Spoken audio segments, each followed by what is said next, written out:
ایک شخص جو عرب کے لوگوں کی آنکھوں کا تارا ہے، جسے سب لوگ سر پہ اٹھائے ہوئے ہیں، صادق اور امین کہتے ہیں، اس کی مثالیں دیتے ہیں، اس کے فیصلوں کا احترام کرتے ہیں، اور وہ اس خاندان سے ہے جو خانہ کعبے کا متولی بھی ہے.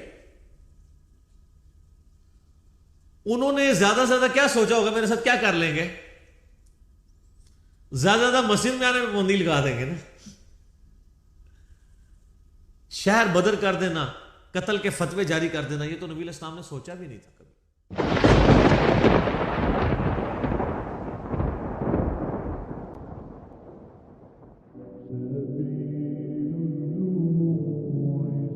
یہ جو سورۃ المدثر کی شروع کی آیات ہیں، یہ نبی صلی اللہ علیہ وآلہ وسلم پہ جو شروع کی وحی نازل ہوئی ہیں ان میں سے ایک ہے. صحیح بخاری اور صحیح مسلم دونوں میں حدیث موجود ہے کہ نبی صلی اللہ علیہ وآلہ وسلم پہ سب سے پہلی وحی نازل ہوئی تھی، اقرأ بسم ربک الذی خلق خلق الانسان من علق، سورۃ العلق کی ابتدائی 5 آیات. پھر اس کے بعد صحیح بخاری اور مسلم میں آتا ہے کہ نبی علیہ السلام پہ جو وحی کا سلسلہ تھا اس میں فترت کا پیریڈ آ گیا، ایسا پیریڈ جس میں آپ صلی اللہ علیہ وآلہ وسلم پہ کوئی وحی نازل نہیں ہوئی، اور اس کی وجہ سے آپ صلی اللہ علیہ وآلہ وسلم بڑے غم زدہ بھی تھے. آپ تو چاہتے تھے جلدی جلدی قرآن نازل ہو، اور اسی دوران کافروں نے طرح طرح کی باتیں بھی کرنا شروع کر دی. تو فترت کے پیریڈ کے بعد جو پہلی وحی نازل ہوئی ہے وہ سورۃ المدثر کی ابتدائی آیات ہیں. لہٰذا آپ صلی اللہ علیہ وآلہ وسلم پہ جو شروع کی وحی نازل ہوئی ہیں ان میں سے یہ بھی چند آیات ہیں. بخاری اور مسلم میں اس کی ڈیٹیل آتی ہے کہ آپ صلی اللہ علیہ وآلہ وسلم فرماتے ہیں کہ جو غار حرا میں مجھ سے ایک فرشتے کی ملاقات ہوئی، جو پوری ڈیٹیل بخاری مسلم میں آئی ہے کہ انہوں نے حضرت جبرائیل علیہ السلام انسانی شکل میں سامنے آئے اور ان کا اقرا پڑھیے، تو آپ صلی اللہ علیہ وآلہ وسلم نے کہا کہ میں پڑھا ہوا نہیں ہوں. 3 دفعہ یہ عمل رپیٹ ہوا، اور پھر جبرائیل نے آپ صلی اللہ علیہ وآلہ وسلم کو اپنے ساتھ سینے کے ساتھ لگایا اور پھر پڑھایا، تو آپ صلی اللہ علیہ وآلہ وسلم نے یہ آیات پڑھی. بخاری اور مسلم میں یہ حدیث ملتی ہے کہ آپ علیہ السلام فرماتے ہیں کہ غار حرا میں جو مجھ پہ فرشتہ نازل ہوا تھا، پھر کچھ عرصہ کے لیے وہ مجھ پر نازل نہیں ہوا، اللہ کی آیات لے کر نہیں آیا. تو ایک دن اچانک میں نے یہ آبزرو کیا کہ مجھے کوئی شخص پکار رہا ہے. تو جب میں نے نگاہ اٹھا کر اوپر دیکھا تو پورے افق کے اوپر وہی فرشتہ چھایا ہوا تھا. اب ظاہر ہے کہ نبی علیہ السلام کے اوپر ایک دہشت طاری ہوگی. ایک انسان کے لیے تو یہ بڑا عجیب و غریب منظر ہے نا، کہ جہاں تک آپ کو منظر نظر آ رہا ہے کہ بندہ آپ کو اوپر نظر آ رہا ہے اور وہ آپ کو پکار رہا ہے. تو آپ علیہ السلام، بخاری مسلم کے الفاظ ہیں کہ دہشت کے مارے گر پڑے، اور پھر آپ صلی اللہ علیہ وآلہ وسلم واپس آئے اپنے گھر اور سیدہ خدیجہ سے کہا کہ مجھے کمبل اڑا دو. ایک تو وہ والا واقعہ بخاری مسلم میں جو سورۃ العلق کی شروع آیات میں ہوا تھا، اس میں بھی یہی الفاظ ہیں، جس میں پھر سیدہ خدیجہ کہتی ہیں کہ آپ اپنے رشتہ داروں کے ساتھ صلہ رحمی کرتے ہیں، آپ مہمان نوازی کرتے ہیں، آپ غریبوں کا بوجھ اٹھاتے ہیں، آپ لوگوں کا بڑا خیال رکھتے ہیں، اللہ تعالیٰ آپ کو تنہا نہیں چھوڑے گا. اس حدیث میں یہ الفاظ ہیں کہ جب یہ کمبل اڑایا گیا تو پھر اللہ تعالیٰ کی طرف سے اس فرشتے نے ندا دی اور یہ آیات پڑھی، یا ایھا المدثر قم فانذر وربک فکبر وثیابک فطہر. بسم اللہ الرحمن الرحیم. یا ایھا المدثر، اے چادر میں، اے کمبل میں لپٹنے والے، قم فانذر، اٹھ کھڑے ہو جائیے اور ڈر سنائیے. انذار تمام نبیوں کی دعوت کا مرکزی پوائنٹ ہوتا ہے. تبشیر بھی ہے لیکن وہ دوسرے نمبر پہ ہے، اس کے لیے جو دعوت قبول کر لے. جو مرکزی ٹاپک ہوتا ہے وہ انذار ہوتا ہے. انذار کہتے ہیں ڈر سنانا، کہ تم خود سے پیدا نہیں ہوئے، تمہیں اللہ تبارک و تعالیٰ نے پیدا فرمایا ہے، اور اس اللہ نے مرنے کے بعد تم سے تمہارے اعمال کا حساب لینا ہے. تم جواب دہ ہو اپنے رب کو. قیامت کے دن اللہ کے حضور تمہاری پیشی ہے. اس کے لیے جو ٹرم بولی جاتی ہے شریعت میں، اس کو کہتے ہیں انذار. ذال ہے انذار، ڈر سنانا۔ قرآن حکیم یعنی انذار کا لفظ تو قرآن کا پورا تانا بانا ہی اس کے گرد گزرتا ہے۔ وَأُوحِيَ إِلَيَّ هَذَا الْقُرْآنُ لِأُنذِرَكُمْ بِهِ وَمَنْ بَلَغَ، سورۃ الانعام آیت نمبر 19۔ اے نبی علیہ السلام فرما دیجئے کہ قرآن مجھے اس لیے وحی کیا گیا، اس قرآن کے ذریعے میں تمہیں بھی ڈر سناؤں اور جس تک یہ دعوت پہنچے۔ تو یہاں پہ بھی ڈر سنانے کے لیے کہا جا رہا ہے کہ آپ دعوت و تبلیغ کا کام یعنی قیام النہار والا کام اعلانیہ شروع کر دیجئے۔ وَرَبَّكَ فَكَبِّرْ، اور اپنے رب کی بڑائی بیان کیجیے، یعنی بڑائی ایسی کہ جیسا حق ہے۔ ایک بڑائی تو اپنی زبان سے بیان کرنا ہے نا، وہ تو آپ دیکھ لیں ہماری اسلام کی جو عبادات سینٹرڈ اراؤنڈ جس کلمے کے ہیں نا وہ اللہ اکبر ہے۔ آپ جانور بھی ذبح کرتے ہیں تو کیا پڑھتے ہیں؟ بسم اللہ واللہ اکبر۔ صحیح مسلم میں تکبیرات موجود ہیں۔ پھر آپ عید کی جو تکبیرات ہیں جو صحابہ کرام سے نقل ہوئی ہیں، تابعین سے، المصنف ابن ابی شیبہ میں، اللہ اکبر لا الہ الا اللہ واللہ اکبر وللہ الحمد۔ پھر یہ بھی آئی ہیں اللہ اکبر کبیرہ والحمد للہ کثیرہ وسبحان اللہ بکرۃ واصیلہ۔ پھر سر جو آپ 5 وقت نماز پڑھتے ہیں، 17 فرض رکھتے پڑھتے ہیں، ہر رکعت میں جو انتقال ہے ایک رکن سے دوسرے رکن میں وہ تکبیر کے ساتھ ہے، سوائے رکوع سے اٹھتے وقت سمیع اللہ لمن حمدہ، باقی سب تکبیرات ہیں۔ 4 رکعت کی نماز کے اندر 22 تکبیرات آتی ہیں، 6 تکبیریں پہلی رکعت میں، 6 ہی تیسری میں، اور 5 تکبیرات دوسری رکعت میں اور 5 ہی چوتھی میں، یعنی ایون رکھتے جو ہیں ان میں اللہ اکبر آتا ہے 5 دفعہ، اور جو آڈ رکھتے ہیں تاک رکھتے ہیں ان میں اللہ اکبر آتا ہے 6 دفعہ۔ 22 تکبیرات۔ تو آپ ذرا یہ دیکھ لیں، پھر باقی نمازوں کی ساری پھر سنتیں ملائیں تو سب اللہ اکبر ہی ہے۔ تو یہ تو کلمات ہیں کہ آپ نے اللہ کی بڑائی بیان کرنی ہے، بڑائی اللہ کے لیے ہے۔ ویسے ہم لفظی ترجمہ کر دیتے ہیں اللہ اکبر، اللہ سب سے بڑا ہے، یہ سمجھانے کے لیے ہوتا ہے۔ اصل اس کی جو اپروپریٹ ٹرانسلیشن اردو میں بنے گی وہ یہ ہے کہ تمام بڑائیاں، تمام بزرگیاں اللہ کے لیے۔ عموماً ہم جب اردو میں بڑائی کا لفظ بولتے ہیں نا کہ کوئی بڑا ہے تو اس سے پھر ہمیں وہ ذرا سائز ذہن میں آنا شروع ہو جاتا ہے۔ اللہ تعالیٰ کے لیے تو اس طرح کی تمثیل نہیں ہے نا، لیس کمثلہ شیء وہو السمیع البصیر، اللہ کی مثل کوئی شے نہیں ہے، وہ سننے والا ہے، دیکھنے والا ہے۔ بڑائیاں، تمام طرح کی خوبیاں، بڑائیاں، بڑے سے بڑے آنر کا جو لفظ ہے، کوئی صفت ہے، وہ اللہ کے لیے خاص ہے۔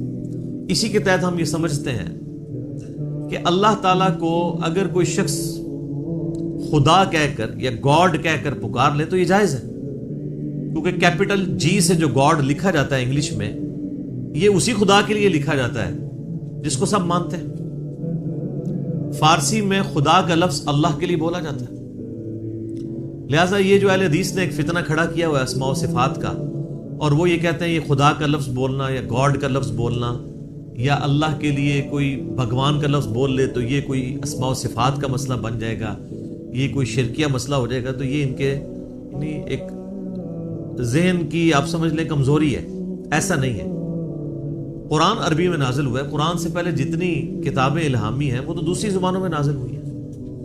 وَإِن مِّنْ أُمَّةٍ إِلَّا خَلَا فِيهَا نَذِيرٌ، اللہ تعالیٰ فرماتا ہے کوئی ایسی امت نہیں گزری جس میں ہم نے کوئی نہ کوئی ڈر سنانے والا نہ بھیجا ہو۔ تو ایک تکبیر تو ہے کہ آپ نے الفاظ بولنے ہیں، اور ایک تکبیر جو مشکل تکبیر ہے وہ دعوت و تبلیغ کا کام ہے کہ اللہ کی بڑائی بیان کرو جس طرح کے بیان کرنے کا حق ہے۔ دنیا پہ اللہ کی بڑائی قائم کر کے دکھائی ہے اللہ کے محبوب صلی اللہ علیہ وآلہ وسلم نے، یعنی وہ هو الذی ارسل رسولہ بالہدی ودین الحق لیظہرہ علی الدین کلہ ولو کرہ الکافرون ولو کرہ المشرکون۔ وہی اللہ ہے جس نے الہدا یعنی قرآن اور دین حق کے ساتھ اپنے پیغمبر کو مبعوث کیا تاکہ اسے تمام ادیان پر غالب کر دے، خواہ کافر اس کا برا مان جائے۔ مسند احمد میں حدیث ہے، نبی علیہ السلام فرمایا قیامت اس وقت تک قائم نہیں ہوگی جب تک کہ دنیا کے ہر گھر میں میرا پیغام نہ پہنچ جائے اور لوگ چاہتے ہوئے یا نہ چاہتے ہوئے اس دعوت کو قبول کر لیں۔ اچھا، یہ بات صحابہ کرام کو تو شاید سمجھ نہ آئی ہو کہ یہ کیسے پاسبل ہے کہ دنیا کے ہر گھر میں اتنا بڑا ڈیٹا کون رکھ سکتا ہے. لیکن سر آج یوٹیوب حفظہ اللہ، گوگل دامت برکاتوں عالیہ، اسلام کے بارے میں کوئی اسٹڈی کرنا چاہے تو اس تک نہیں بات پہنچ سکتی. پہنچ کی ہوئی ایک واقعہ ہوتا ہے پوری دنیا کے اندر وہ واقعہ پہنچ جاتا ہے. تو یہ ایک میڈیا کی برکت سے یہ ساری چیزیں، اور پھر جب یہ یعنی ایک مزید آگے معاملہ بڑھے گا تو پھر تو دعوت الحمدللہ گھر گھر تک پہنچے گی. تو اس رب کی بڑائی بیان کرو، ایک تو بولنے کے اعتبار سے، باقی پریکٹیکلی بھی اس کے لیے آپ اللہ تعالیٰ کے گواہ بن کر کھڑے ہو جائیں اور انسانیت کے اوپر حجت تمام کریں.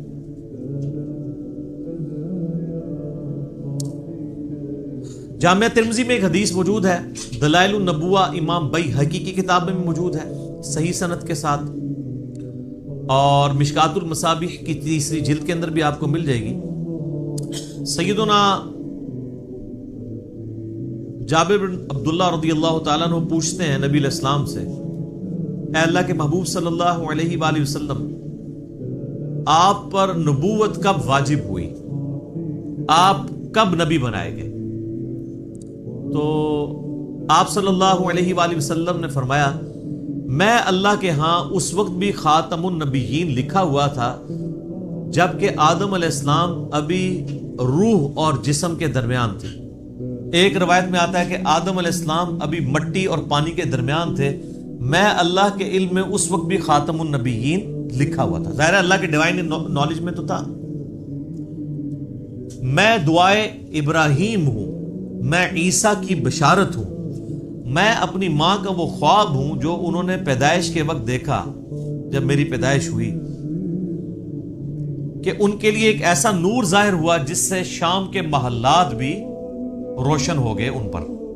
یعنی نبی علیہ السلام کی پیدائش کے وقت آپ علیہ السلام کی والدہ کو خواب کے ذریعے یہ بشارت دی گئی کہ آپ سے جو بچہ پیدا ہونے والا ہے اس کی حکومت بالآخر رومن امپائر کے اوپر بھی حاوی ہو جائے گی.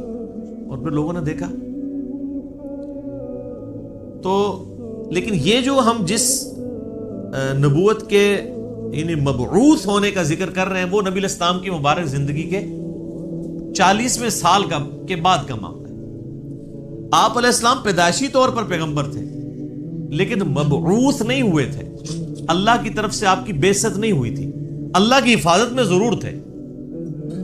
نبی تو اللہ کی حفاظت میں ہوتا ہے، لیکن نبی کو یہ خود نہیں پتا ہوتا کہ میں اللہ کا پیغمبر ہوں جب تک کہ اللہ اسے مبعوث نہ کرتا. سورہ شورى میں واضح ہے، ما کنت تدری ما الکتاب ولا الایمان. اے نبی، قرآن کے نزول سے پہلے نہ تو آپ کتاب سے واقف تھے اور نہ ایمان کی تفصیلات کو جانتے تھے، بلکہ اللہ نے اس کتاب کو آپ کے لیے ہدایت کا ذریعہ بنایا. وَإِنَّكَ لَتَهْدِي إِلَىٰ صِرَاطٍ مُسْتَقِيمٍ، اور اب آپ بھی لوگوں کو سیدھے راستے کی طرف بلاتے ہیں. حتیٰ کہ صحیح بخاری میں سیدنا ابو بکر الصدیق رضی اللہ تعالیٰ عنہ کا ایک بڑا خطرناک قسم کا خطبہ موجود ہے. خطرناک میں اس لیے کہہ رہا ہوں کہ پاکستان میں 295C لگی ہوئی ہے، ورنہ حضرت ابو بکر میں فٹ کر دیتے ہیں جو انہوں نے ڈاکٹرائن بتائی ہوئی ہے.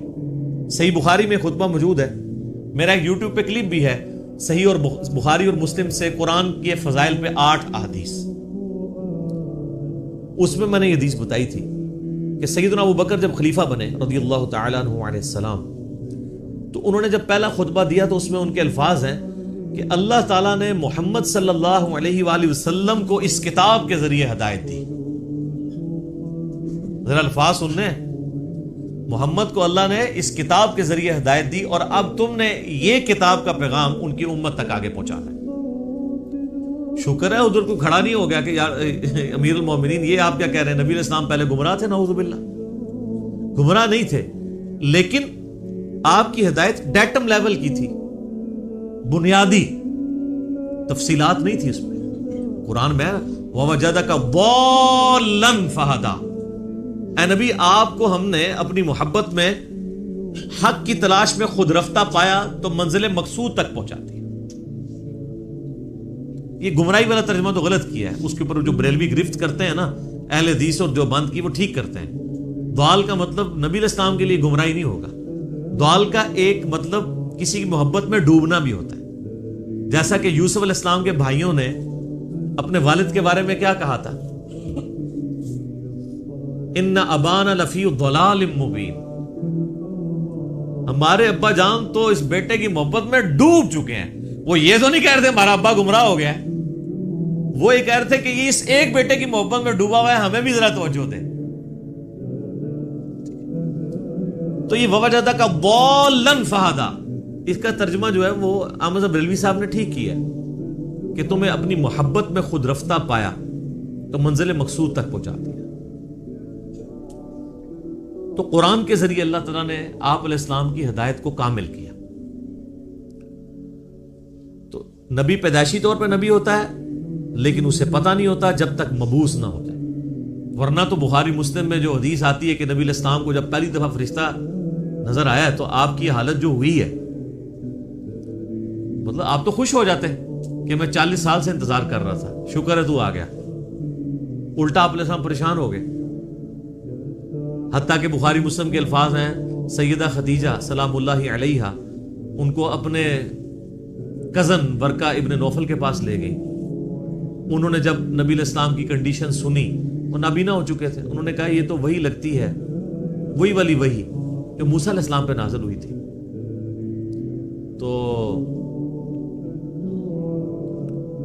پھر انہوں نے کہا کہ عنقریب آپ کی قوم آپ کو نکال دے گی یہاں سے. ہائے ہائے ہائے ہائے ہائے. نبی علیہ السلام نے کہا کہ میری قوم مجھے یہاں سے نکال دے گی، یہ تو مجھ سے بڑی محبت کرتے ہیں.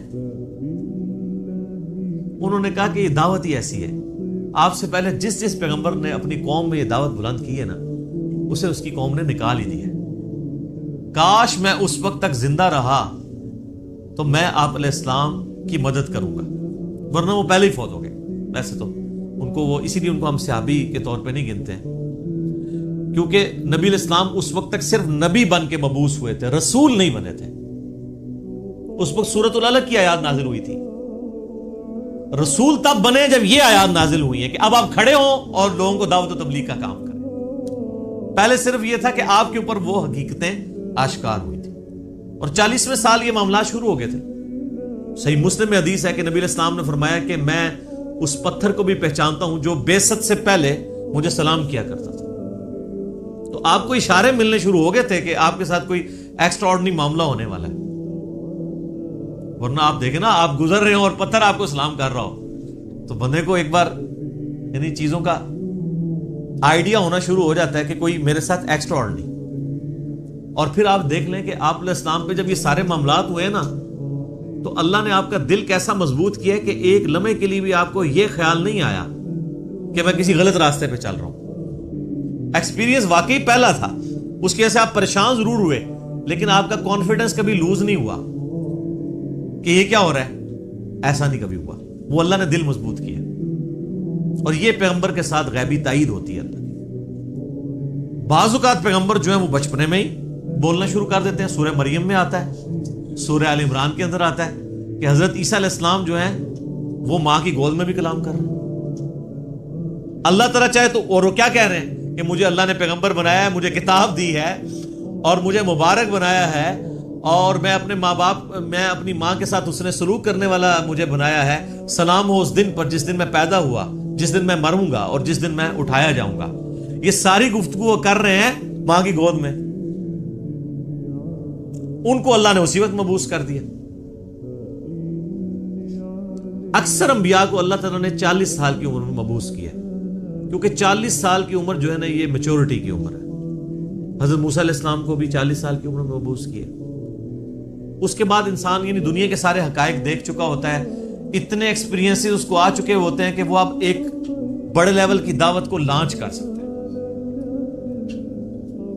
اور جو لوگ ذرا اس سے پہلے شروع ہو جاتے ہیں دعوت کے حوالے سے تو وہ اللہ تعالیٰ کی طرف سے کوئی ایکسٹراڈنری کسی کے ساتھ معاملہ ہو سکتا ہے، جس طرح حضرت عیسیٰ علیہ السلام تھے. اور جب انہوں نے یہودیوں کو ایڈریس کرنا شروع کیا ہے اس وقت ہارڈلی آپ کی عمر 25 سال تھی حضرت عیسیٰ علیہ السلام کی، جب یروشلم میں جا کے انہوں نے یہودی پادریوں کو للکارنا شروع کیا. بڑے بڑے بزرگوں کی گستاخیاں جب حضرت عیسیٰ نے شروع کی ہیں اس وقت ان کی عمر صرف 25 سال تھی.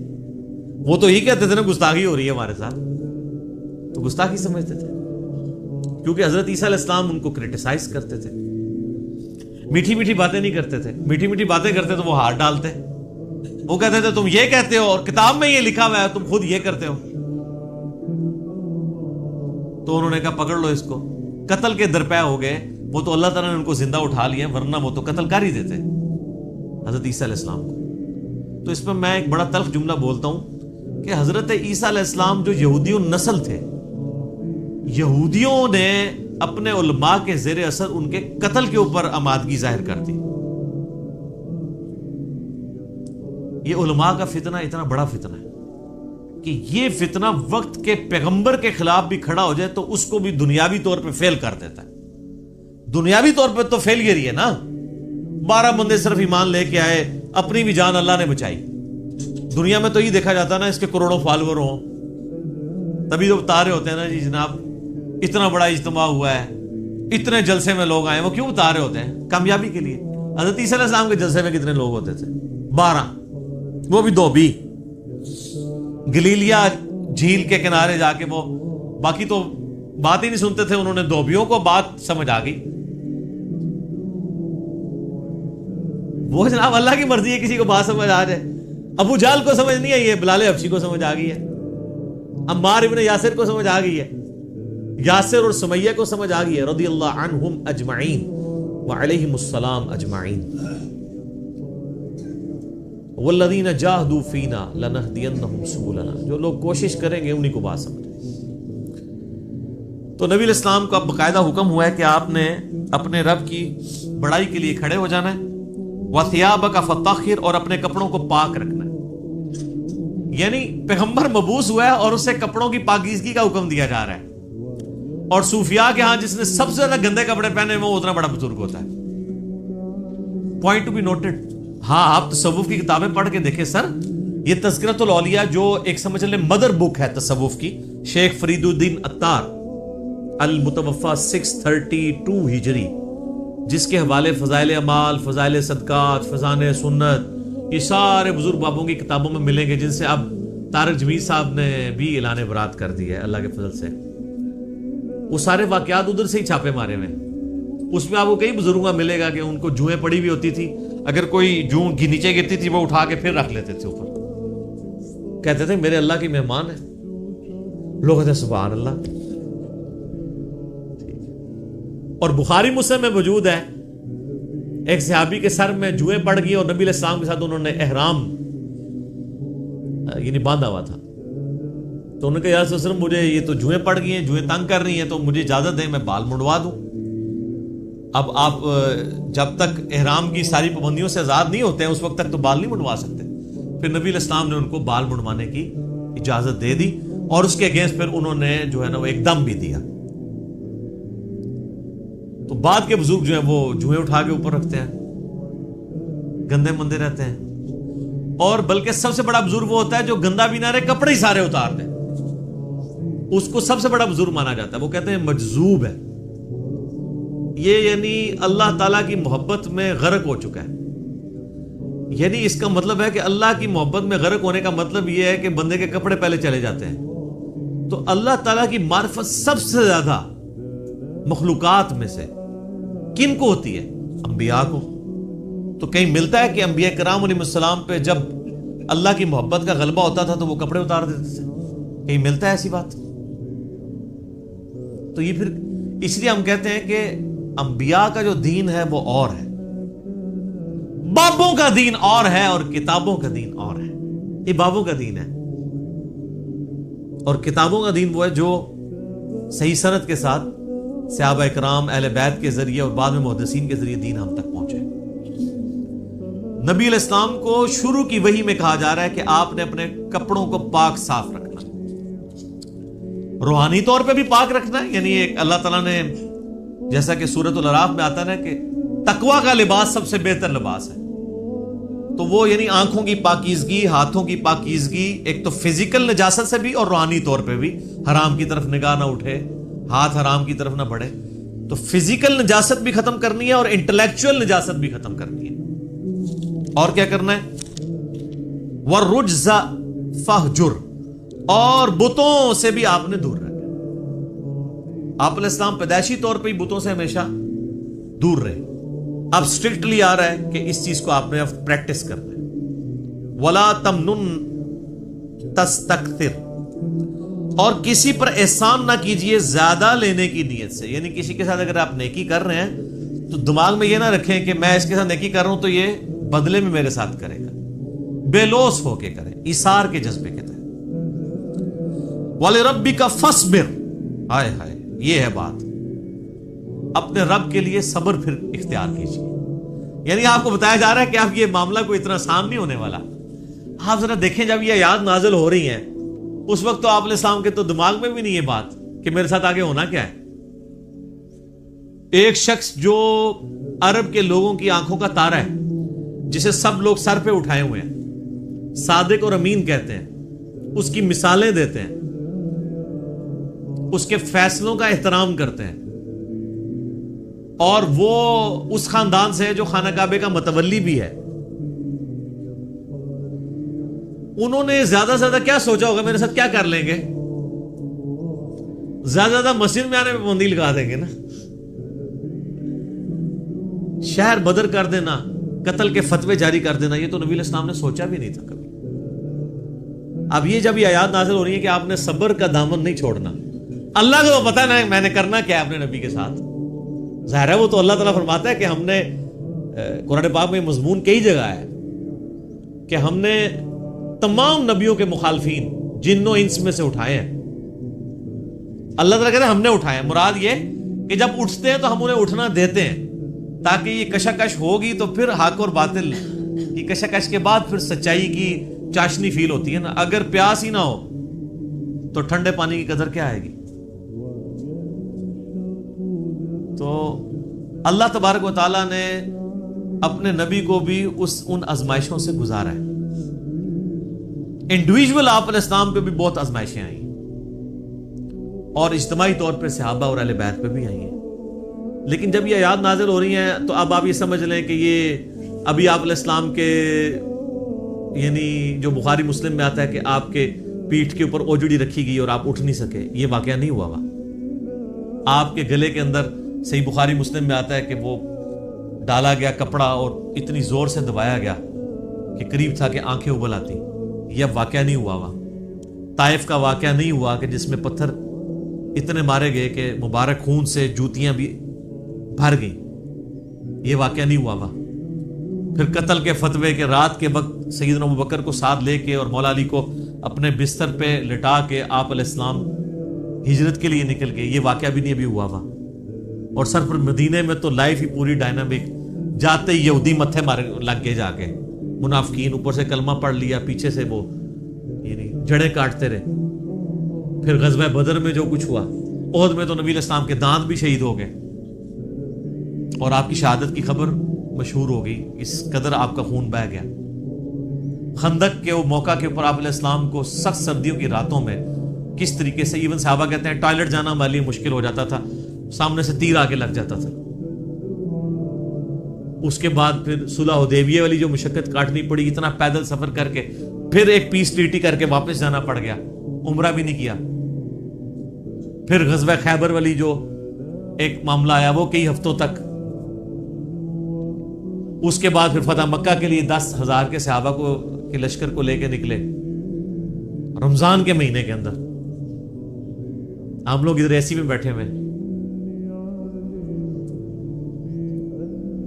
اور پھر ختم نہیں ہوا معاملہ. فوراً فتح مکہ کے 3-4 مہینے کے بعد قبیلہ حوازن کے ساتھ جو ہے وہ جنگ غزوہ حنین ہو گئی. 12,000 کا لشکر تھا. بس تکبر کے جملے نکل گئے کچھ اصحاب سے کہ ہم 313 تھے تو غالب آئے تھے، آج تو ہم ہے ہی بہت ہیں. تو قرآن کے الفاظ ہیں. اللہ تعالیٰ نے یقین کریں کہ اتنے سخت الفاظ کے اندر جسے کہتے ہیں نا میڑا مارتے ہوئے، تانا دیتے ہوئے بات کی ہے. اللہ نے فرمایا تم نے یہ بات کی، تمہیں تو کہنا چاہیے تھا اللہ کی مدد سے فتح ہوئی تھی. تو دیکھ لو جب تم نے یہ جملہ بولا تو دیکھو تمہیں راستہ بھی نہیں پھر ملا بھاگنے کا. 80 بندے بخاری مسلم میں آتا ہے نبی علیہ السلام کے ساتھ رہ گئے. صرف 12,000 میں سے 80 بندے، باقی سب بھاگ گئے. وہ سامنے سے تیر ہی ایسے لگے ان کو. وہ تیر کے بڑے ایکسپرٹ تھے قبیلہ وازن کے لوگ. اور پھر پیرلل میں جناب وہ رومن امپائر نے نبی علیہ السلام کا سفیر قتل کر دیا. آپ نے غزوہ موتا کے لیے جو ہے وہ وہاں بھی مہم روانہ کر دی زید ابن حارثہ کی سرکردگی میں. اتنے معاذوں کے اوپر پیرلل میں. اور پھر اس کے بعد غزوہ موتا کے بعد پھر وہ غزوہ تبوک کے لیے آپ علیہ السلام خود، جسے وہ جیش العسرہ کہا جاتا ہے، تنگی والا جو مارکا. تو اور آخری وقت بھی آپ کیا فرما رہے ہیں، آخری جو آپ آگے خطبہ دے رہے ہیں بخاری مسلم میں، وہ لشکر اسامہ بھیج رہے ہیں. اتنی مشکل لائف شروع سے لے کے اینڈ تک. اور یہ تو باہر کی لائف ہے، جو اندر آپ کو تکلیفیں اٹھانی پڑ رہی ہیں. بیویاں کہہ رہی ہیں کہ جی اس طرح ہمارا گزارا نہیں ہوگا، پھر قرآن نازل ہو رہا ہے کہ نہیں اسی طرح گزارا کرو. تو کئی معاذوں کے اوپر. اب یہ سارے معاذ اگر آپ کے ذہن میں ہو نا، تو پھر آپ یہ آیت پڑھیں والی ربی کا فصبر، اے نبی علیہ السلام آپ نے اللہ کے لیے صبر کرنا ہے. ابھی تو بڑے بڑے مراحل آنے ہیں. فَإِذَا نُقِرَ فِي النَّاقُورِ، اور پھر جب سور پھونکا جائے گا. فَذَلِكَ يَوْمَئِذٍ يَوْمٌ عَسِيرٌ، تو وہ دن بڑا سخت ہوگا. عَلَى الْكَافِرِينَ غَيْرُ يَسِيرٌ، کافروں پر آسان نہیں ہوگا. ذَرْنِي وَمَنْ خَلَقْتُ وَحِيدًا،